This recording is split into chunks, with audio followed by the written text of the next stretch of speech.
हमारे व्यस्त जीवन में ईश्वर की आवाज़। हर घर में या समुदाय में दो तरह के लोग हैं।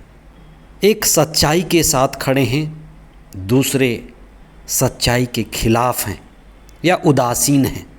कुछ प्रभु के साथ हैं और कुछ प्रभु के खिलाफ हैं या प्रभु के प्रति बड़ी उदासीनता है। कुछ प्रकाश में हैं, वहीं कुछ अंधेरे में है। 29वां सामान्य सप्ताह 24 अक्टूबर 2024 बृहस्पतिवार। पहला पाठ एफेसियों के नाम संत पौलुस का पत्र अध्याय 3 पद संख्याएं 14 से 21 तक और संत लूकस का सुसमाचार अध्याय 12 पद संख्याएं 49 से 53 तक। जिसे हम जीवन कहते हैं, हमारा यह जीवन मृत्यु से घिरा हुआ है। जिसे हम प्रकाश कहते हैं, वह अंधेरे से घिरा हुआ है। हम जो प्रेम का अनुभव करते हैं, उसमें घृणा और नफरत है। आज हम इस पर चिंतन करें कि हमारे हृदय में, हमारे केंद्र में, हमारे भीतर किसका राज है। हृदय में किसका राज है, परिवार में किसका राज है। हमारा हृदय और हमारा घर, हमारा समुदाय प्रभु के अधीन है या जो लोग प्रभु के प्रति उदासीन हैं उनके अधीन है। प्रकाश में है या अंधकार में है। ईसा ने एक बड़ी अद्भुत बात कही है। आज आप उस पर चिंतन करें।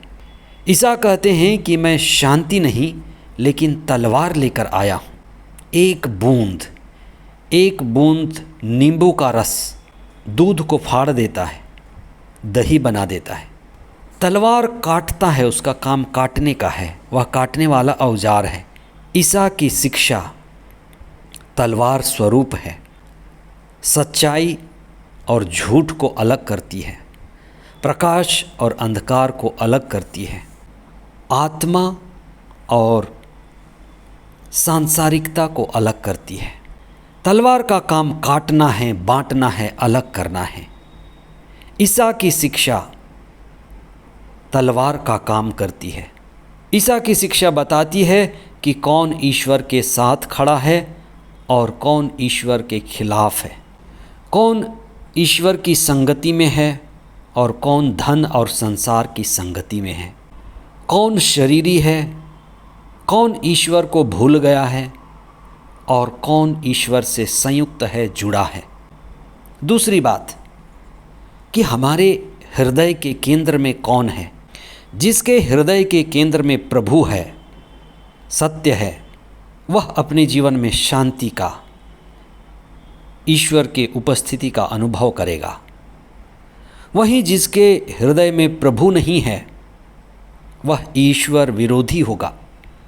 प्रभु के प्रति, प्रार्थना के प्रति, मसीही जीवन के प्रति बड़ी उदासी होगी। और ऐसा व्यक्ति, पति हो या पत्नी हो या बच्चे हों, पड़ोसी हों, बड़ा उबाऊ होगा। आजकल आप ऐसे बहुत सारे उबे हुए लोगों को मिलेंगे, क्योंकि प्रभु नहीं है, प्रभु की उपस्थिति नहीं है, प्रभु की शांति नहीं है।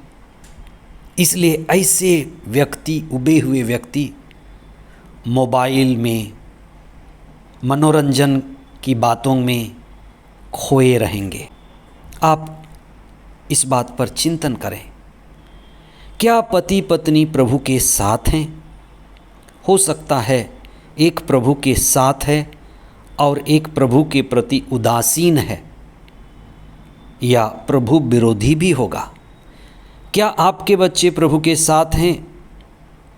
हो सकता है साथ होंगे या प्रभु के विरुद्ध होंगे या प्रभु के प्रति उदासीन होंगे। यही बात पड़ोसियों के साथ है, रिश्तेदारों के साथ है। क्या वे प्रभु के साथ हैं या प्रभु के प्रति बड़े उदासीन हैं या प्रभु विरोधी हैं? आइए हम प्रार्थना करें कि हमारे केंद्र में प्रभु निवास करे, हमारे साथ प्रभु हो। हम प्रार्थना करते हुए, प्रभु के दिव्य वचन को पढ़ते हुए, मनन चिंतन और ध्यान करते हुए ईश्वर के साथ जुड़ें और उदासीनता से बचें। बहुत सारे लोग अपने जीवन के इस बहुमूल्य समय को नहीं समझ पा रहे हैं, इसलिए वे अपने समय को काट रहे हैं ताश खेलकर, मनोरंजन करते हुए। आप उनसे पूछेंगे कि आप क्या कर रहे हैं, तो वे कहेंगे समय काट रहे हैं। ईश्वर जिसने हमें इतना सुंदर जीवन दिया है, हम अपनी मुक्ति का, अपने दिव्यता का, ईश्वर के परम आनंद का, उपस्थिति का अनुभव कर सकते हैं, मुक्ति पा सकते हैं। वहीं हम ईश्वर के प्रति उदासीन होकर अपने इस जीवन को नीरस और उबाऊ बना सकते हैं। प्रभु के साथ जुड़ें, प्रकाश में रहें, आनंदित रहें। आमीन।